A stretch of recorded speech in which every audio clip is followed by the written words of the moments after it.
So here to talk to me about their experience are Brothers Osborne, TJ and John. Welcome to Q, guys. Good to be here. It's great to be here. Nice to have you. So I mentioned this off the top. You guys didn't hear me get into it, but you're a band that likes to sing about the simple pleasures in life. We just heard the song Weed, Whiskey, and Willie. I noticed your Canadian tour began on October 18th, which is the day after legalization, I know, by the way. was, Is this There are kind of a lot of this is all coincidence, by the way. Of course. For example, our record came out on 420. Also a complete, like there's 1 in 365 chance that could have happened, and it happened. And I was supposed to come out on 427, which is my birthday. And I was like, that's cool. And then they were like, well, you're getting bumped because Keith Urban, who obviously takes precedent, wants to put his record out. And we were like, okay, we're going to get pushed back a month. They're like, actually, you'll get pushed forward a week. And we're like, oh my God, that's 420. This is perfect. And then when we recorded Weed, Whiskey, and Willie, the next day we came back in the session. And Jason Hall, the engineer, was like, y'all, come here, look at this. And he played the song. He scrolled all the way to the end, and it was 4 minutes and 20 seconds long. I'm like, no this way. is unbelievable. And then fast forward to just, a week or so ago, and we were coming up to Canada literally the day after they legalized marijuana. Which is awesome to I still have we were smoking joints up here. We actually just went back to the States for a few days and just came back today. But and it was weird. We're like, wait. This is totally legal. You do whatever you want. It was a different I feeling. know sidewalk. You can fly with it.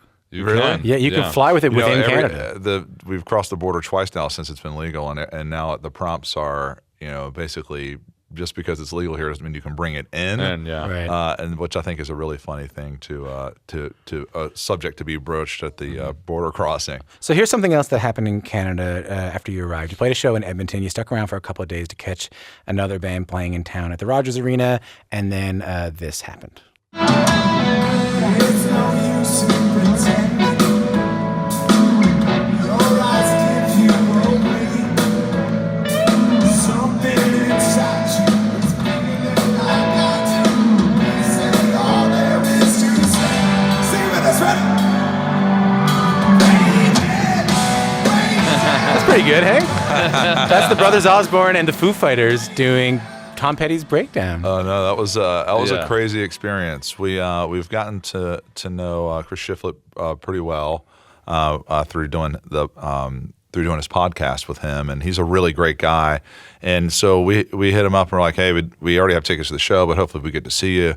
And he was like, man, y'all come backstage. And I was like, we got a large group with us. We brought our crew and the band. There was like 12 of us, and I was like, I don't want to impose. It's totally fine. We'll just see you after the show or something. And he was like, no, we'll bring everyone back. So they brought everyone back. We all went back in the dressing room, and we got to hang with the rest of the guys and the Foos all there. And it was they were really, really great. The great nicest people. dudes. Really, really Yeah, cool. incredibly nice.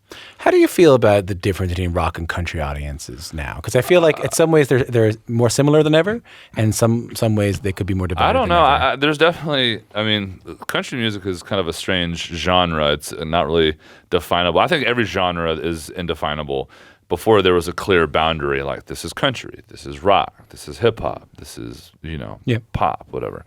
And I would venture to say that the iPod, the evolution of the iPod in people's pockets made people forget that there were boundaries. So the whole thing is kind of like blurred, which I think is good and bad in a way. But I think it's mostly good, and that's why you can have like us sit in with Foo Fighters, and it sonically makes sense because people's ears are used to hearing music like that. Yeah, and I think also just too in general, not even a country or a rock thing. It's just a lot of the kind of genre lines have been blurred just in general. I think for every genre, and you find that it's becoming more about just people wanting to hear good music, regardless of what you want to call it. Yeah, I think I always think that Napster had something to do with it, because I remember when I was a kid, I would go to record stores. I've told the story a lot, but I would go to record stores and I would just kind of go. So I play folk music. I would go right to the folk music section, right? And I'd go, all right, everything in this is for me, and I'd kind of leave every other kind of genre away. Exactly. And then when Napster came out and you were able to download music, all of a sudden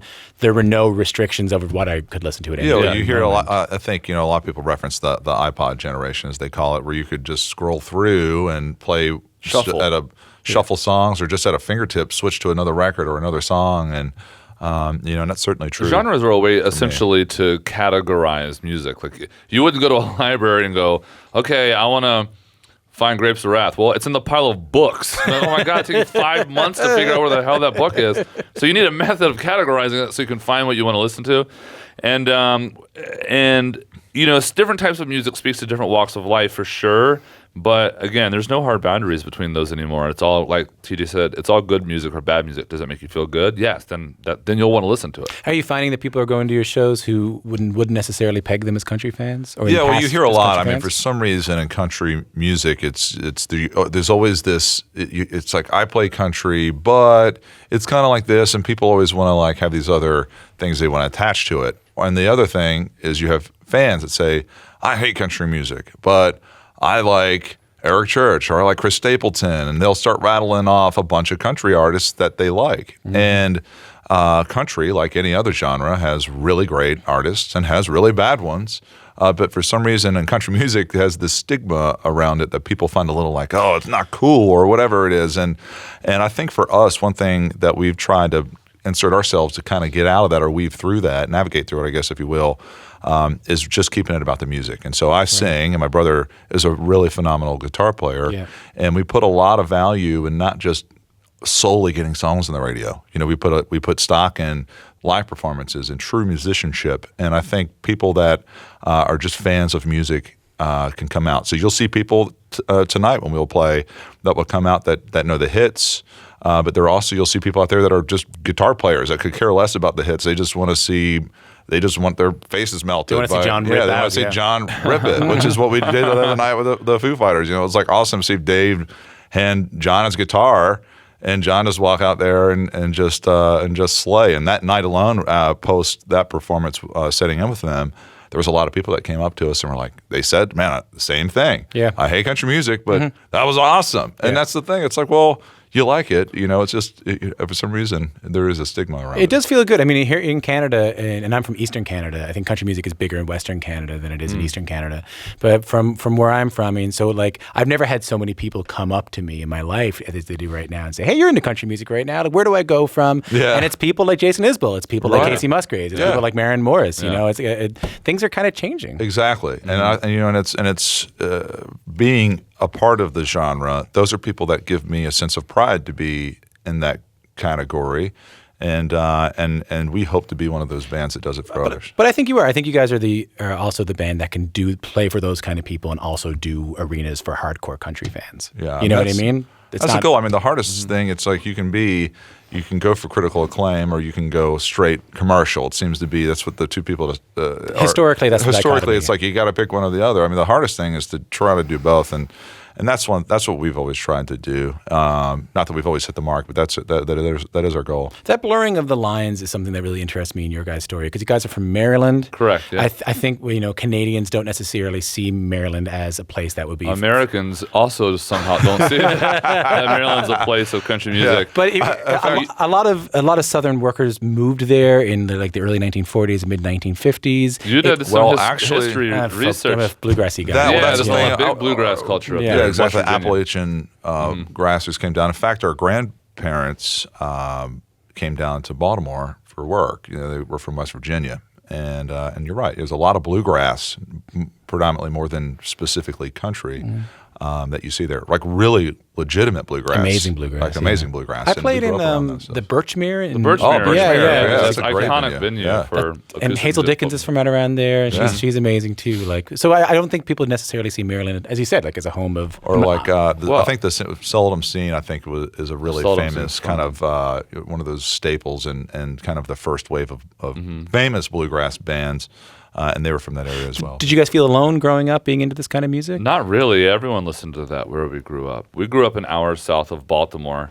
Not that country music isn't popular in Baltimore, but we grew up in a very rural area. And Maryland's kind of an oddly shaped state, and we're nearly equidistant from D.C. and Baltimore. So people think, oh, you're from the city, and we're not even remotely from the city. We're from a small town on the water. And it's a tradesman town. It's a blue-collar town with a lot of workers, and we listen to old rock and country. But what's funny is when people ask that question, like Maryland's not really known for being a big country state, I always say the first time we came to Canada to tour, I guess to do a multi-date tour, was with Eric Church, and we were in Saskatoon. And by the way, all the places we played in Canada were like nuts for country music. Oh yeah, we love country music. And there was a truck, this jacked up Ford F-150, like mid '90s, with I had the giant Confederate flag on the back. Really? I swear, I'm like, this is wild, man, because what that flag means and stands for, is different than what they're intending. To them, it's like, oh yeah, Southern music and culture and rebelliousness or whatever. And but it only proved to me like, yeah, country music's everywhere, you know. And for some reason, everyone goes, well, I don't really think it was going to be in Maryland. It's everywhere. I mean, we go to Australia; it's huge there, and I think it speaks to everyone. You know, if you like simple lyric, I mean, folk music is like that too. It can speak to everyone. If you sit down and listen to lyric, it can kind of touch anyone. And I think one of the biggest experiences we've had with that as well is, here in Canada, you have some really huge country artists. Yeah. I mean, Shania Twain being one of them. Yeah, Terry Clark, Shania Yeah, Twain, exactly. But Hank Snow, for God's sake. And there's a lot of artists that are currently that are out right now that are really great and having a lot of success. High Valley are doing well. Yeah, they're great. High Valley. Yeah. I mean, there's a long list of really talented country artists coming out of here. But then you go to, like the UK, for instance. There's not really a strong country presence there. And to circle back to what we were talking about just a bit ago, is the stigma of country music. And so we've had to go there time and time again, almost as ambassadors of sorts to country music, to show these people in their minds what they think it is and what it is in reality are two different things. And when they finally get to see it and experience it, we've noticed that a lot of people latch onto it and really enjoy it. Yeah, it's narrative music. It's ballading music. It's part of us. I want to stay in your early roots right now, so I want to play a clip of a song you rarely perform, but you dusted it off earlier this year in Nashville. Take a listen to this. I ain't been known for cowboy boots or skin-tight jeans, who racing around pickup trucks and drinking champagne. I ain't been hunting for 4 or 5 years, I only tied a couple wigs to my John Deere, but I've been known to pull. Yeah, please stop. So while we were saying we can stop this whenever you want. Exactly. Please stop you this can't right hear over now. there if we're blushing right now. But I feel like I don't want to. Let's just say that's an early Brothers Osborne. I would say like this is one of the first songs we ever wrote. That was from an event that was your first song and your worst song. It was for the thing for charity. I didn't know that. Yeah, it was. It was your first song. That was our first song. And it was you can't bring the redneck or don't bring the redneck out in me. The reason I bring this up is don't bring the redneck out in me. Don't bring the redneck out in me, which is a very, it's low hanging fruit. Low hanging fruit. Good advice though. Yeah, Good advice. Not gonna lie to you. Good It advice. still stands. It still rings true. Well, the reason I bring this up is not to embarrass you, because I want to know, how does a band like yours develop its own style? I wanted to use that as a starting point. You know? I think writing a lot is really the first time we really saw a theme, and I think the same thing that comes down to recording what songs you want to put on a record is you can't do that with 20, 30 songs. I mean, it takes hundreds of songs, and then you start to realize there's kind of a theme that starts happening without you even deciding. So one day we may try to be, something else, and then the next day try to be another thing. But when you're trying to do that, usually those songs get kind of cast away because it's not you. Right. And then the kind of general theme of, wow, there's 20, 30 songs out of several hundred songs that are something that is unique to us. I guess what aids in that is that you guys write your own songs. I don't think there should be too much made of that. Like I don't. A lot of people do that. I don't think that people who don't write their own songs, by the way, like are lesser artists. Yeah, but, absolutely. But maybe it's easier to figure out the direction you're going to go in if you are somewhat behind it. Yeah, I think when you have something that you want to say in the way that you want to say it, and TJ and I are very stubborn people, and we're also we're very firm in what we believe in and how we say things. So it's hard for maybe some writers that aren't us to pinpoint exactly how we want to say things. But actually, going back to what you were saying a second ago, like figuring out who you are and how you get there, it's like the process is not only writing a lot of songs, but writing a lot of really, really, really bad songs. And you remember back to being a kid, you're like, I don't know who I am yet. I want to wear my hair spiky, and then you do that for like a week, and you're like, I look like an idiot. Yeah. And then you're like, I'm gonna wear my pants baggy, and like a couple years later, like, why the hell am I doing this? So that process of like figuring out who you are as a writer or as an artist or as a performer, you have to kind of go through that awkward phase of sucking, and but not knowing, and then like TJ said, you start whittling it down to, oh wait, this is actually who I am, and then you grow up. It's all about finding that maturity in yourself as an artist or as a writer, as a creator. It's hard to do. I mean, I'm a big John Prine fan. I'm sure you guys are too. Everyone is, yeah. And I think that I just assumed like, oh, here's this guy in Chicago driving down the road as a mailman, writing these incredible. Every song on his first album is the greatest song I've ever heard in my entire life. Sam Stone's on that album, and I just thought, well, if you're not like that when you first start, you're shagged. Like nothing's going to happen. But it's not that way. You do get better at it as you go on. Absolutely. And that's something that is, I try to be a little conscious of that thought to whether regarded if it's to songwriting or performing or whatever it is, because I think it can be a little disheartening to some of the people that are just starting out. And so even for John and I, and to a lot of people, they'll be like, wow, overnight you guys just blew up. And I'm like, no, that's actually not true. I mean, we've been in Nashville for, I've been there for 12, 13 years. John probably scratching on 15. And now the past 4 or 5 years have been going 100 miles an hour and have been very successful for us. But there was a lot of failure, a lot of heartbreak, a lot of no's that happened for year after year after year after year, to the point where it was almost like, man, am I just unaware? Should I stop this? Am I like doing something that isn't working? And the perseverance, obviously, to pushing all the way through the end is done us well.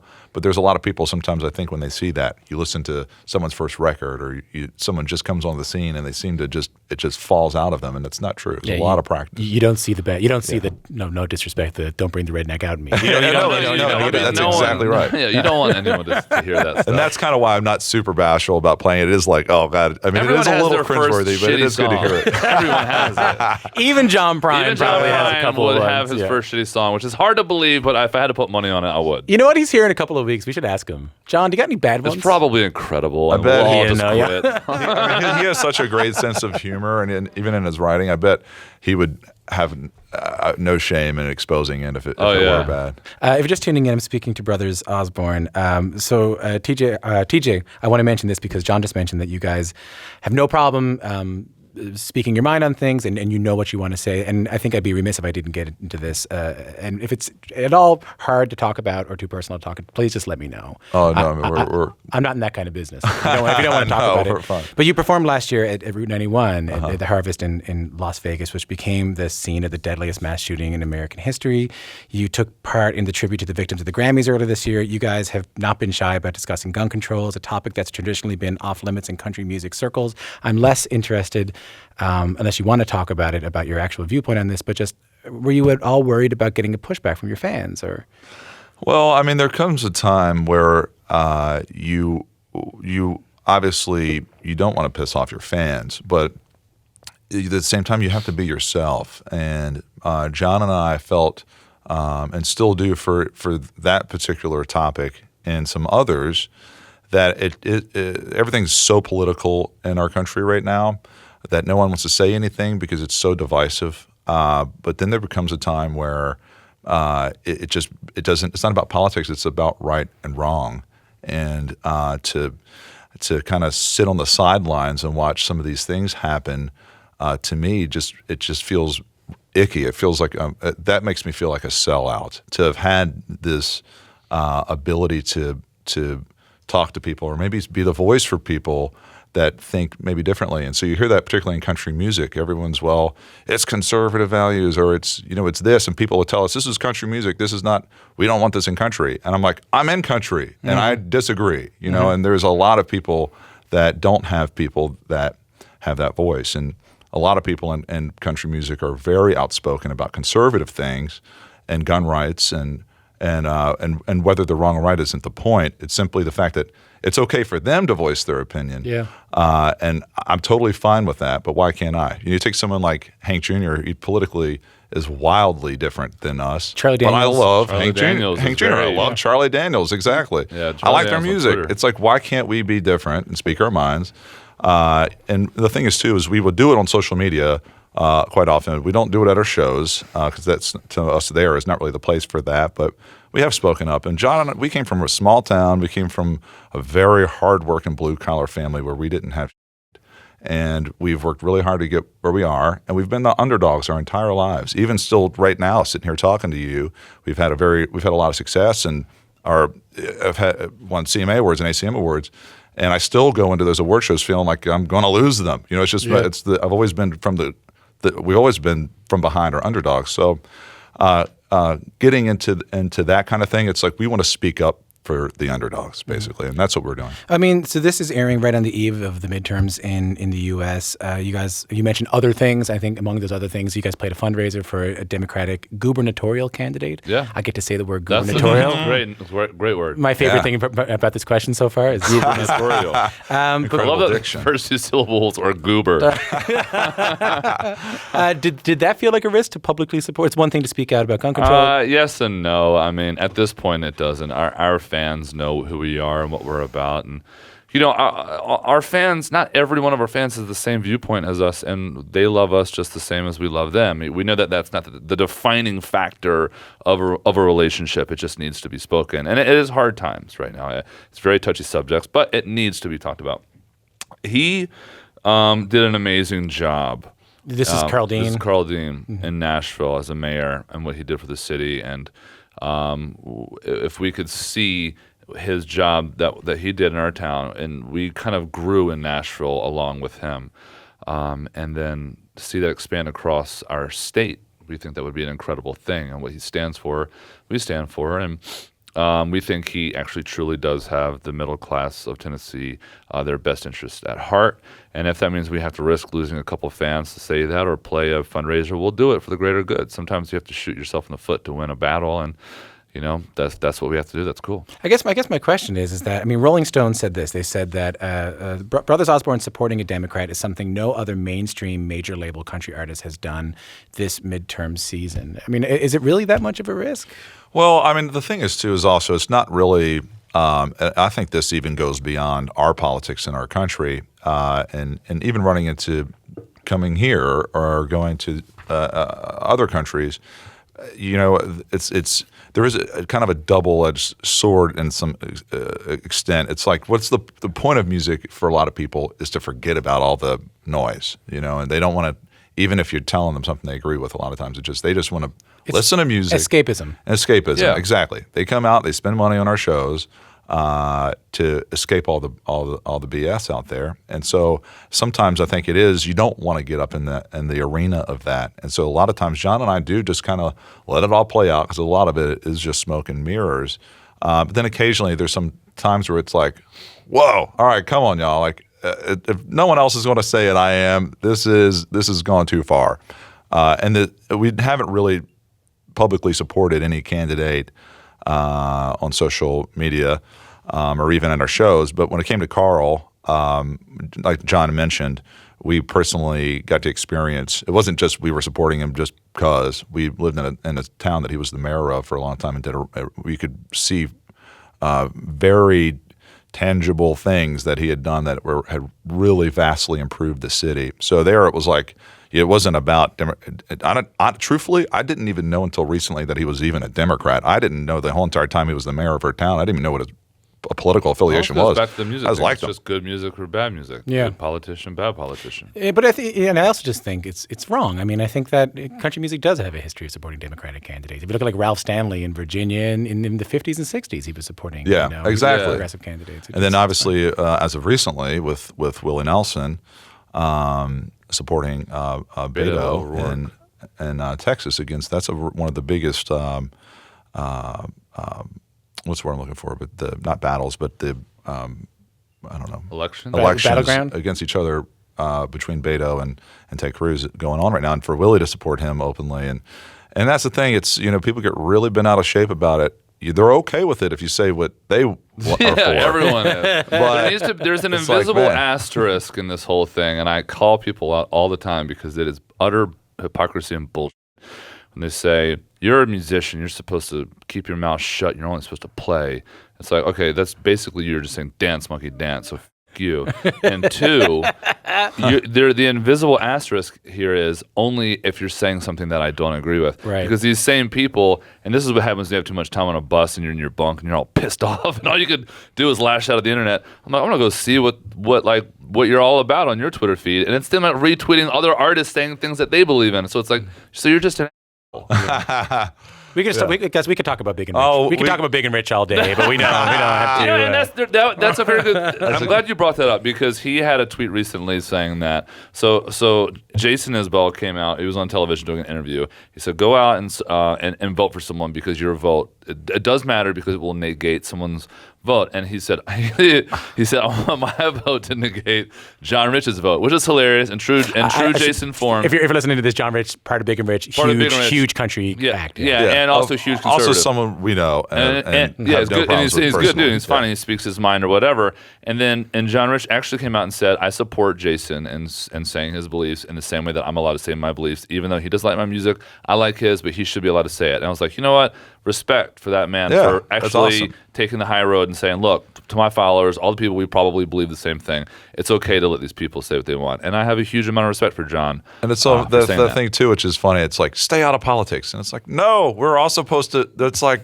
of the part of our entire democracy is so we can be, everyone should be involved in this process. Yeah. Guys, it's been so nice talking to you. I know. It's been nice talking to you. And I came across, I've been waiting to the end to admit this. I became a fan of your music because I was a big fan of Don't bring the redneck out at me. The Osborne Brothers. I was a big fan of the Osborne Brothers, I was going through the Osborne Brothers. If you don't know, that. Incredible bluegrass group, largely kind of the 70s and 80s. And I was like, "Ooh, they got a new album out." Yeah, famously known for Rocky Top Tennessee. Mm-hmm. That's funny. Have you met? Honestly, Sonny Osborne or Bobby I Osborne? see Bobby at the the I'm Opry. so intimidated by He him. looks very unapproachable. He looks like I heard he's actually awesome, but he's such a badass and he just looks so cool. And he's his so stature, badass. I'm just like an awe. I'm too afraid to say hi. So the Osborne Brothers have never met the Brothers Osborne? No, although we have talked about it'd be amazing for us to do some sort of collaboration. But yeah, we did a radio tour earlier in our career, and we showed up, and this intern, this lovely intern, had this great idea where she was going to greet us with this big banner welcoming us to the radio station. But we just put our first song out. No one had met us yet. And we show up, and it's the picture of the Osborne Brothers. And for those of you who do not know, they're like well into their 70s or 80s now. 70s or 80s. Yeah. And so we show up, and as soon as we stepped out of the car, she instantly turned beet red and was like, "Oh my God!" It was amazing. It was incredible. I don't know if we kept that banner. I hope we did. It was so so great. Yeah. Guys, thanks for coming in.